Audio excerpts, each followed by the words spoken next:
ကော်ဖီဟာကဘာပေါ်မှာလူကြိုက်အများဆုံးဖြော်ရည်တစ်ခုဖြစ်ပြီးသူ့မှာကောင်းကျိုးရောဆိုးကျိုးပါတွန်းတွဲနေပါတယ်။ကော်ဖီတောက်ရင်ဘာဖြစ်မလဲ။ဘယ်သူတွေတောက်တင်လဲဆိုတာကိုတဘာဝကြကြနဲ့အချက်လက်စုံစုံလင်လင်ရှင်းပြပေးပါမယ်။၁ကော်ဖီတောက်ရင်ဘာဖြစ်မလဲ။ကောင်းကျိုးများ။ကော်ဖီမှာပါတဲ့ကယ်ဖင်းဓာတ်ဟာအုံနောက်ကိုနူးကြားစေတဲ့အတွက်အောက်ပါအကျိုးကျေးဇူးတွေကိုရရှိနိုင်ပါတယ်။အာယုံစူးစိုက်မှုကောင်းမွန်ခြင်းအလုတ်လုတ်တဲ့အခါဒါမှမဟုတ်စာဖတ်တဲ့အခါမျက်စိပွင့်လန်းစီပြီးစိတ်ဖိစီးမှုကိုခဏတာရောကြစေပါတယ်။ဇီဝကမ္မဖြစ်စဉ်မြန်ဆန်ခြင်းခန္ဓာကိုယ်ရဲ့ကယ်လိုရီလောင်ကျွမ်းမှုကိုအားပေးတဲ့အတွက်ဝိတ်ချနေသူတွေအတွက်အထောက်အကူပြုပါတယ်။ယောဂကာကွယ်နိုင်စွမ်း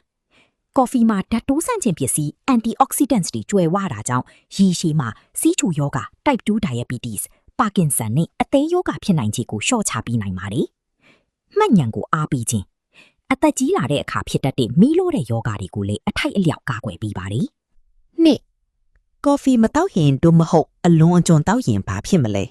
။ကော်ဖီကလူတိုင်းနဲ့တော့မတည့်ပါဘူး။အထူးသဖြင့်အများကြီးတောက်မိရင်ဖြစ်တတ်တာတွေကတော့ရင်တွန်ခြင်းနဲ့ခနာမငြိမ်ဖြစ်ခြင်းကဖင်းဓာတ်ကနှလုံးခုန်လုံးကိုမြင်စေတဲ့အတွက်ရင်တွန်တာလက်တုံတာတွေဖြစ်နိုင်ပါတယ်။အိမ်မပျော်ခြင်းညနေပိုင်းမှာတောက်မိရင်ညဘက်အိပ်ဆက်မှုကိုအနှောက်ယှက်ပေးပါတယ်။အစာအိမ်ပြဿနာ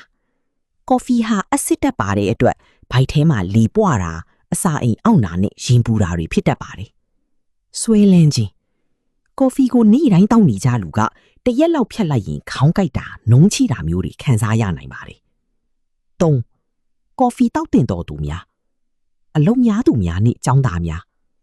အာယုံစူးစိုက်မှုအပြည့်လိုအပ်နေတဲ့အချိန်မျိုးမှာတင်းတုံတဲ့ပမာဏတစ်နည်းနှစ်ခွက်ခန့်တောက်ပြီးနိုင်ပါတယ်။ကိုလက်လှုပ်ရှားမှုလုပ်သူများအားကစားမလုပ်ခင်ကော်ဖီတောက်ခြင်းကခန္ဓာကိုယ်ကိုပိုပြီးကြန့်ခိုင်တန့်ဆွမ်းစေပါတယ်။အသေးချမ်းမာကြီးဂယုစိုက်ခြင်းသူများအသိအစီဖုံးတာကိုကာကွယ်ခြင်းတူတွေအတွက်တင့်တော်ပါတယ်။၄ကော်ဖီမတောက်တင်တော်သူများသို့မဟုတ်ဆင်ကျင်တင်သူများနှလုံးယောဂနဲ့သွေးတိုးရှိသူများနှလုံးခုန်နှုန်းမြန်စေတဲ့အတွက်ဆရာဝန်နဲ့တိုင်ပင်သင့်ပါတယ်။အစာအိမ်ယောဂရှိသူများဘိုက်ထဲမှာအနာရှိရင်ဒါမှမဟုတ်အက်ဆစ်ပြန်တက်တဲ့ယောဂရှိရင်ကော်ဖီကိုရှောင်ရပါမယ်။ကိုဝင်ဆောင်မိခင်များ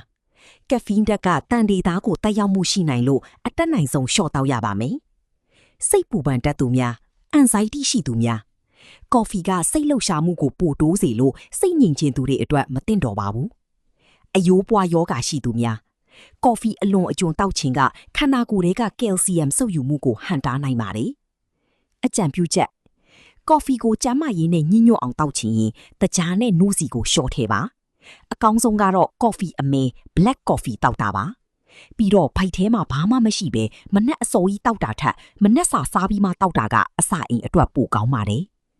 တနေ့ကိုကော်ဖီ3ခွက်ထပ်ပို့မတောက်ဖို့နဲ့ညဘက်အိတ်ခါနီး6နာရီအလိုလောက်ကလေးကကော်ဖီဖြတ်ထားဖို့အကြံပြုလိုပါတယ်